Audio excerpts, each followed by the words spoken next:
एक तरफा आप देख ही रहे हैं, हरियाणा में तो वो हाल होगा देखना इनका। मैं स्पष्ट शब्दों में कहना चाहूंगा, बीजेपी का कैंडिडेट जो उम्मीदवार होगा वो गांव में जाने से घबराएगा, हेलमेट पहन के जाना पड़ेगा, क्योंकि काम ही से कर दिया उन्होंने। ये चर्चा कर रहे हैं हमारे साथी विधायकों ने, कई विधानसभा बैठे थे, छोकर साहब। सर कांग्रेस तो एक मिनट, मैं बीजेपी विधायक को कहना है, वो कहते छोकर साहब, विधायकों के हाथ में ट्रांसफर, फैसिलिटीज, विकास, कोई चीज हमारे हाथ में नहीं है। हम किस चीज की वोट मांगे? इस समाल का मैं दावे से, मैं समाल का विधानसभा क्षेत्र की बात करना चाहूंगा।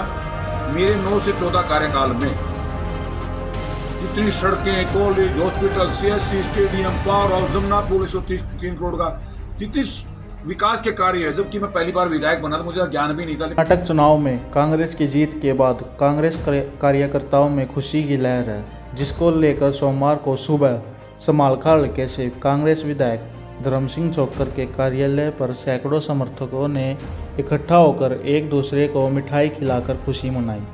वहीं विधायक धर्म सिंह छोक्कर ने अपने समर्थकों के साथ मिलकर समालखा से हरिद्वार के लिए बस सेवा चालू की, जिससे समालखा के लोग निःशुल्क हरिद्वार गंगा स्नान के लिए जा सकेंगे। विधायक जी ने अपने हल्के की जनता के लिए पहले से भी निःशुल्क सेवा समालखा से कानपुर के लिए बसें चलाई हुई थी, जो कि 10 से 12 साल हो चुके हैं। इसके अलावा अपने हलके में फॉगिंग मशीन भी छुड़वाई गई हैं, जो समय समय पर गांवों में जाकर छिड़कावा करती हैं। विधायक धर्म सिंह छोक्कर ने प्रेस वार्ता करते हुए कहा कि बीजेपी राज में खुद बीजेपी के विधायक भी परेशान हैं और वह अपने हलके में जाते हुए भी डरते हैं।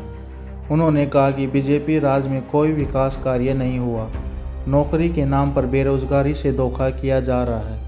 उन्होंने कहा कि आने वाला समय कांग्रेस का है और हरियाणा में एक तरफा कांग्रेस की सरकार बनेगी और ओल्ड पेंशन स्कीम को लागू किया जाएगा। साथ ही घोषणा पत्र में जारी सभी वायदों को पूरा करेंगे। कोई लेना देना नहीं है राजनीति से। सामाजिक सेवा अलग होती है, राजनीतिक सेवा अलग होती है, डिफरेंट है। लेकिन आज जो ये हम गंगा स्नान के लिए अपने समालखा हल्का वासियों की जरूरत को देखते हुए कि आम आदमी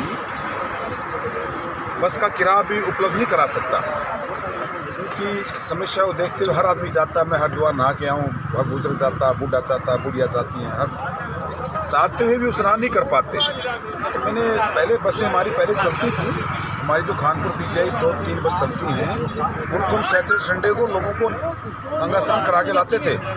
बट अब रिक्वायरमेंट ज़्यादा को देखते हुए, लोगों की रिक्वायरमेंट ज़्यादा हो गई है, तो वो बसें उनके लिए स्पेशल 3 बसें कानपुर पीजीआई के लिए और 2 बसें हमने गंगा स्नान के लिए, वो यहाँ से यात्रियों को या मतलब हमारे जो भी लोग चाहेंगे हल्के के फ्री सुबह जाएंगी बस यहाँ से, शाम वापस जाओ। हर पूर्णमासी और एकादशी को तो बिना उसके समालखा, एक बस समालखा से चलेगी डेली सुबह 5 बजे और एक बस चलेगी सुबह बापोली से।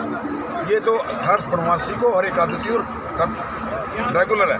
और जैसे किसी गांव से जो डिमांड रेगुलर, चाहे मुझे रोज़ बुलाए, चाहे 2 बसें, जैसे रिक्वायरमेंट गांव से फ़ोन आएगा, कंट्रोल रूम बना दिया हमने उनका, एक पीए की मैं ड्यूटी लगा दी। कर्नाटक की जनता सर हरियाणा में क्या रहेगा इसका?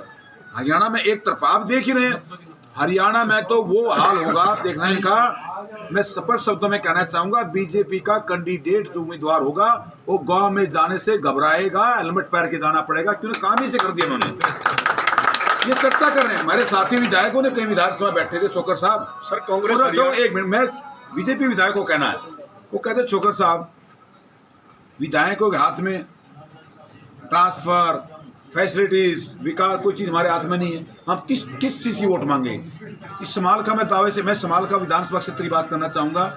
मेरे 9 से 14 कार्यकाल में जितनी सड़कें, college, hospital, CSC, stadium, power house, Jamuna पुल 133 करोड़ का, जितनी विकास के कार्य है, जबकि मैं पहली बार विधायक बना था, मुझे ज्ञान भी नहीं था, फिर भी मैं अपनी मेहनत से, अपने रसूख से, मुख्यमंत्री चौधरी भूपेंद्र सिंह हुड्डा जी के आशीर्वाद से मैंने इतने शुभ कार्य किए।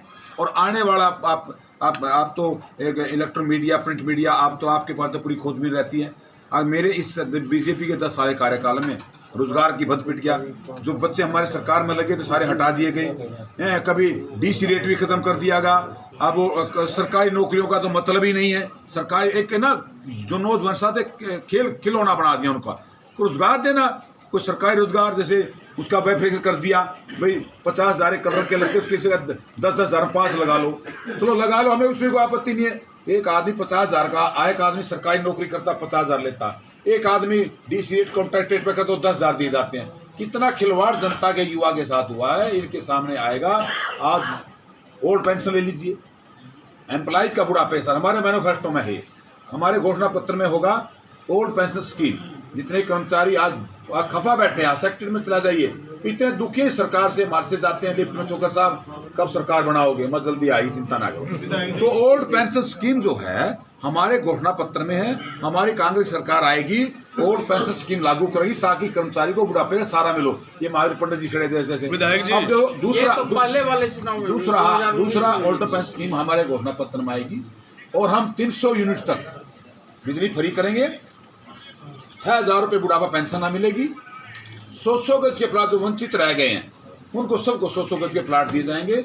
और मकान बनाने का हमारा जो 1.25 लाख 1,25,000 रुपये का पहला पॉलिसी थी, हम उसको थोड़ा अमेंडमेंट और बढ़ा के और उसमें गरीबों को मकान बनाने के लिए भी देंगे। क्योंकि सुख से रोजगार का उपलब्ध कराएंगे, बड़ी बड़ी कंपनियां लेके आए। आज पूरा इंपोर्ट कहीं भी नहीं हुआ, पूरे प्रदेश में बताओ को बड़ी कंपनी को नेशनल हाईवे